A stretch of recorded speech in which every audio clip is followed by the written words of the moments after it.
আমি পড়ে যাব। দাঁড়া, তোকে তুলছি আমি, কিন্তু আমি ওকে এত কষ্ট করে তুলতে যাব কেন? ও বেঁচে থাকলে আমারই তো ক্ষতি, মরে গেলেই লাভ। এ কি মা, আপনি আমার হাত ছেড়ে দিচ্ছেন কেন? অনেক অত্যাচার সহ্য করেছি তোর, আর না। মা! পড়েছে কুয়োর ভেতর, এখন কুয়োটা ঢেকে রাখতে হবে, কেউ যেন টের না পায়।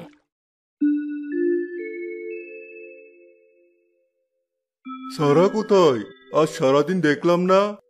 সকাল হতেই দেখি ওর ঘরে সব গয়নাগাটি হাওয়া, সারা গ্রাম তন্ন তন্ন করে ওকে কোথাও খুঁজে পায়নি। বিয়ের কথা শুনে পালিয়েছে বোধহয়। কি বলছো এসব? ও তো এই ধরনের মেয়ে নয়। আমার কথা বিশ্বাস না হলে তুমি নিজের চোখেই দেখে এসো। হায় হায়, তুমি যা বলেছ সবই তো দেখছি সত্যি। তোর পছন্দের কেউ আছে আমাকে বললেই পারতি, এভাবে আমাদের না বলে কোথায় চলে গেলি? তুমি মন খারাপ করো না, যে মেয়ে আমাদের মুখে চুনকালি মেরে পালিয়ে গেছে তাকে নিয়ে এত ভাবার কি আছে? আমাদের তো আরো একটা মেয়ে আছে, এখন ওকে নিয়ে ভাবো। ঠিক বলেছ। আর শোনো, বাতাসে গাছের ডালপালা পড়ে আমাদের কুয়োটা বন্ধ হয়ে গেছে, পাশের বাড়ির কুয়ো থেকে কদিন পানি আনতে হবে। ঠিক আছে। মা, বাবা, মা, কেউ আমাকে বাঁচাও, আমি আর পারছি না। তুমি আমার হাত এভাবে ছেড়ে দিতে পারলে?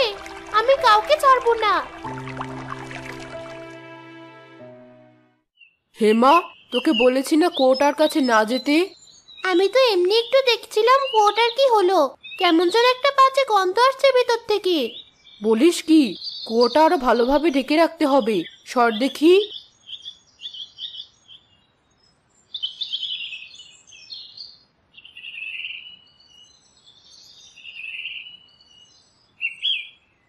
মা, সত্য করে বলো তো কাহিনী কি? আপু কি সত্যিই পালিয়েছে? তোকে একটা কথা বলবো আজ আমি, কিন্তু তুই আর কাউকে বলতে পারবি না কথাটা, মনে থাকবে? হ্যাঁ মা, বলো। সারা আসলে কোথাও পালায়নি, এই কুয়োর ভেতরেই আছে ওর লাশ। কি বললে? আস্তে, মানুষজন তোর কথা শুনে ফেলবে। ঘরে চল, সব বলছি।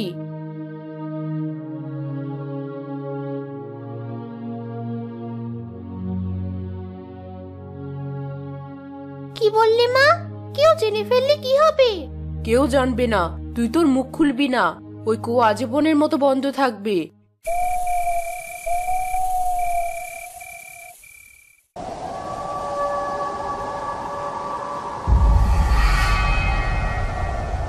হেমা, আমার কাছে আয়, দেখ তোর জন্য কি নিয়ে এসেছি। এত রাতে আপু ডাকছে কেন আমায়? দেখি তো কি হলো। হেমা, তোর কাছে আয়। কো, তুমি ওখানে কি করছো? কুয়োর ভেতরে একটু উকি দিয়ে দেখ, আমি ওখানেই আছি।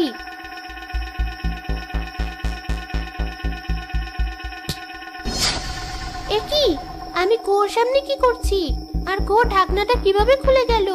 আর একটু হলেই তো আমি কুয়োর ভেতর পড়ে যেতাম। কাউকে ছাড়বো না আমি, যেই কুয়োর সামনে আসবে তাদের সবাইকে মেরে ফেলবো। আপুর গলার আওয়াজ না, শব্দটা তো কুয়োর ভেতর থেকেই আসছে। আপু, তুই ছেড়ে দে আমাকে, আমার কোনো দোষ নেই, সব দোষ মায়ের। তোর খুশির জন্যই মা আমাকে মেরেছে, আজ তোকেও ছাড়বো না আমি।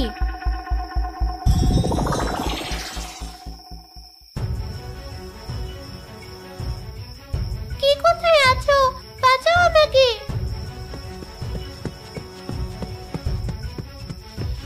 কি হয়েছে মা? তুই একা একা কুয়ার সামনে দাঁড়িয়ে চিৎকার করছিস কেন? আমি একা না, এই দেখো, কুয়োর ভেতর থেকে সারা আপু আমার হাত ধরে টানছি। এসব কি বলছিস হেমা? তোর আশেপাশে তো কেউ নেই, তোকে বললাম কুয়ো থেকে দূরে থাকতে, আর তুই এই কুয়োর আশেপাশেই ঘুরছিস। আমি সত্যি বলছি মা। এখনই ঘরে চল আমার সাথে।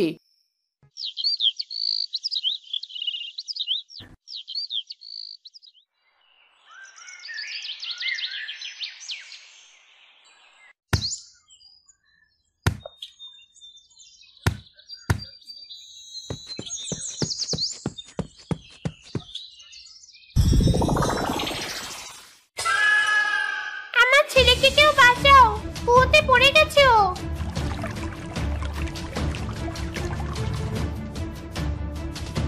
না, ওই কুয়োতে যাবে না কেউ।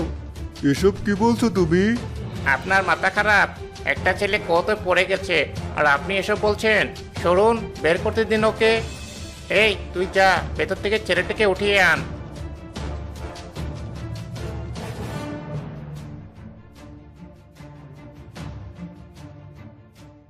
ছেলেটার পাশেই কঙ্কালটাও পড়ে রয়েছে দেখলাম, তাই তুলে আনলাম।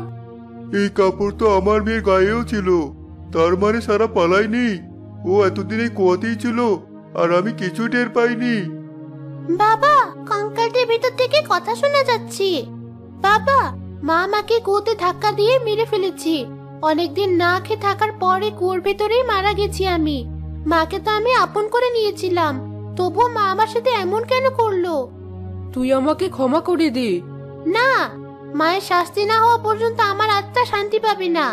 আমি অনেক কষ্টে নিজেকে এতদিন আটকে রাখার চেষ্টা করেছি, কারো ক্ষতি করতে চাইনি বলে। তোকে খুন করার শাস্তি তোর মা অবশ্যই পাবে, তুই নিশ্চিন্তে থাক। পুলিশ হেমার মাকে ধরে নিয়ে গেল আর হেমার আত্মা অবশেষে মুক্তি পেল।